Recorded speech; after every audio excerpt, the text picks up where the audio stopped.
Kaidah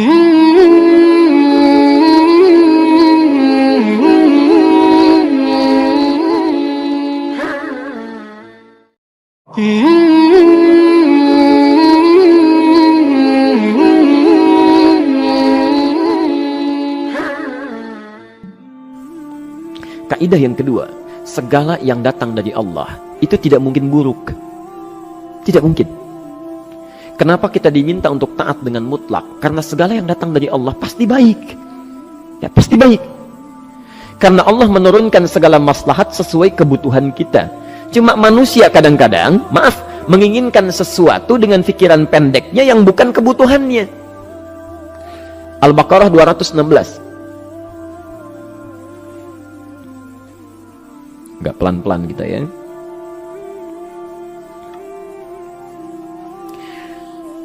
Bapak Ibu kalau diminta milih, pilih motor, pilih mobil. Apa? Pilih motor, pilih mobil. Kalau sebagai manusia biasa pilih motor, keterlaluan itu.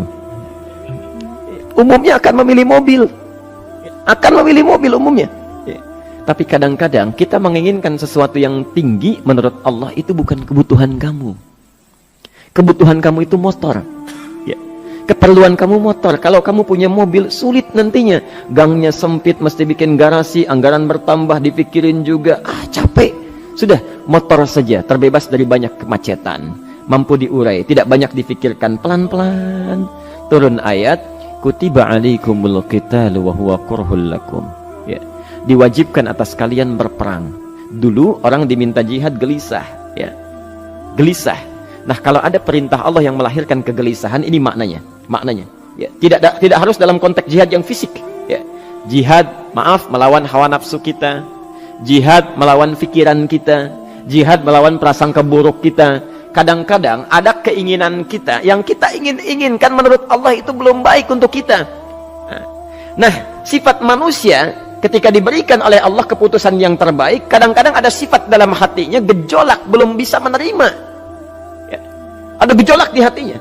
Dalam keadaan demikian kata Quran, kutiba alaikumul qital. Kalau Anda merasakan sesuatu sedang ada gejolak di jiwa, sulit menerima ketetapan Allah, maka perangi perasaan-perasaan buruk itu. Wa huwa kurhul lakum, walaupun itu sulit. Walaupun itu sulit. Jangan berprasangka buruk dulu pada Allah. Ayat yang indahnya, perhatikan kalimatnya. Asa an takrahu syai'an fahuwa khairul lakum. Boleh jadi Anda tidak menyukai sesuatu, di balik itu ada kebaikan-kebaikan besar yang Allah sedang rencanakan. Ya. Karena pikiran kita pendek, maunya sekarang saja. Tapi subhanallah, Allah sangat panjang, tidak ada batasnya. Allah memberikan maslahat sampai kamu meninggal, ini maslahatnya. Kamu berpikir sekarang saja. Wa asa an tuhibbu syai'an wa huwa syarrul lakum. Sedangkan boleh jadi di balik yang kita sukai ada keburukan yang sedang menunggu kita di depan ini, kamu tidak tahu. Ya. Apa logikanya? Wallahu ya'lamu. Allah tahu masa depan yang akan terjadi menimpa kita, wa antum la ta'lamun. Sedangkan kalian tidak bisa membaca masa depan. Ya. Saya punya adik perempuan datang lalu meminta doa. Kak, saya ingin tes katanya. Ya, di salah satu bank. Kemudian sudah pada tahap akhir yang menurut hitung-hitungan manusia dan perkiraannya insya Allah lulus, karena tidak ada alasan apa-apa lagi untuk tidak meluluskan. Baik, bismillah kita berdoa, tapi doa kita seperti dibimbing oleh Quran, tidak minta dunia saja ya. Jadi dunia baik, Al-Baqarah 201, Rabbana atina fid dunya wa fil akhirah ya. Dunia minta baik, akhirat minta baik. Tapi aturan dunia dan akhirat ini jangan disebandingkan, rugi. Dunia itu kecil, ya, akhirat lebih besar. Dunia itu kecil.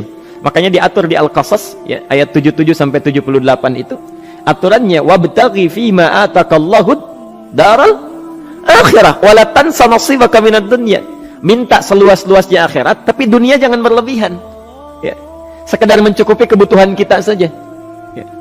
Pakaian, Bapak Ibu sekalian, ya, kita beli pakaian sesuai kebutuhan saja, jangan berlebihan. Ya. Cukup ketika kita akan sholat, layak, indah dalam pandangan Allah.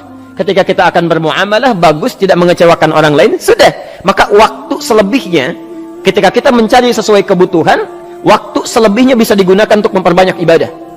Tidak banyak energi terbuang, uang juga terbuang, tenaga juga terbuang. Bayangkan kalau keinginannya macam-macam.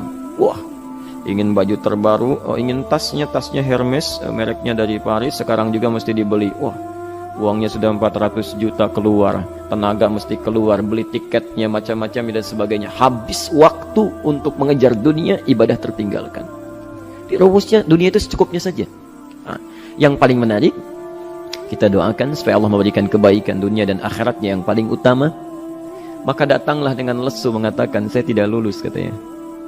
Kenapa? Saya bilang, saya tidak tahu, saya sudah berusaha. Tapi konon kabarnya, saingan saya adalah anak salah satu pejabat. Masya Allah. Saya bilang, kamu jangan bersedih. Kamu menginginkan sesuatu dengan pikiran pendek, Allah pasti memberikan yang terbaik yang tidak terlukiskan nanti. Subhanallah, pekan beberapa hari setelah itu, muncul berita, ternyata dia diterima di bank syariah. Ya. Dia menginginkan sesuatu yang diinginkan, Allah menginginkan lebih dari apa yang dia harapkan. Dikasih bank syariah, di situ terjaga, meningkat keagamaannya, terjaga hijabnya, segalanya, dan disitulah kemudian diarahkan untuk menemukan jodohnya.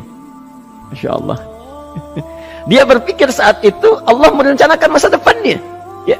Jadi apa yang Allah sudah rencanakan pasti baik, Pak, Bu. Jadi tadi dari salat subuh yang pertama kali ingin disampaikan adalah, coba dilihat sampai subuh ini, adakah aturan Allah dan Rasulnya yang sampai subuh ini pernah kita langgar, pernah kita ragukan. Barangkali itu yang membuat kehidupan kita sulit. Ya. Allah, Rasul membuat aturan.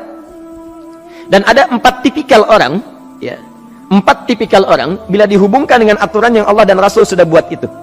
1, ada yang ikut aturan. Maka orang seperti ini, kata Quran, yuridullahu bikumul yusra wala yuridu bikumul usra. Al-Baqarah 185. Allah menginginkan kemudahan, tidak menghendaki kesulitan dalam hidupmu. Ya. Maka dibuat aturan, yang ikut aturan Allah pasti mudah hidupnya. Ya, pasti mudah hidupnya. Ya. Rizkinya mudah, hidupnya mudah, nyaman, enak. Ya. 1, ada yang ikut aturan. Yang kedua, ada yang keluar aturan. Ya. Ini pasti repot. Pasti repot. Di awal-awal seperti menyenangkan, ujung-ujungnya repot. Allah bilang, jujur, jangan berdusta. Kalau dusta celaka. Wailul lil mukadzibin. Celaka bagi para pendusta. Dia keluar aturan, dia berdusta. Awal-awal memang nikmat. Besok. Ya. Pak, ini amplop siapa ya? Ya. Maaf Pak, ini amplop memang ini khusus Pak, anggaran tertentu, tidak ada kaitan dengan proyek ini. Padahal ada kaitan dengan proyek, dia sisihkan untuk kepentingan pribadinya. Bohong. Saat itu merasakan enak dapat tambahan, besok-besok dikejar-kejar sama aparat kepolisian. Ya. Celaka. Wail, itu sudah keluar aturan pasti celaka. Ya. Subhanallah. Jadi ada orang kedua keluar aturan. Yang ketiga bikin aturan sendiri. Dikasih aturan, dia bikin aturan sendiri. Subhanallah. Kalau sakit, dibuat ketentuan. Sakit pertama, kalau biasa-biasa saja, ya, subhanallah, ikhtiarnya pergi ke dokter. Seorang sahabat datang kepada Rasulullah, ya Rasulullah, saya sakit, tolong doakan saya. Kata Nabi, idhab ila tabib, pergi ke dokter. Ini orang pintar sekali. Kata orang ini, ya Rasulullah, Anda kan Nabi Rasul, angkat tangan Anda, Allah kan maha menyembuhkan, nanti Allah sembuhkan saya. Cerdas ya? Tapi subhanallah, Nabi harus lebih cerdas, dapat bimbingan dari wahyu. Pergilah ke dokter, karena kesembuhan yang telah Allah tetapkan dititipkan di tangan para dokter. Masya Allah. Pergi ke dokter. Ya.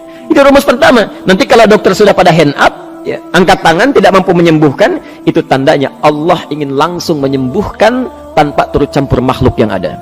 Maka kaidahnya akan berubah nanti. Ya. Dari kaidah biasa kepada kaidah Al-Anbiya ayat 83 sampai 84. Itu aturan yang menyembuhkan langsung dari Allah Subhanahu wa ta'ala.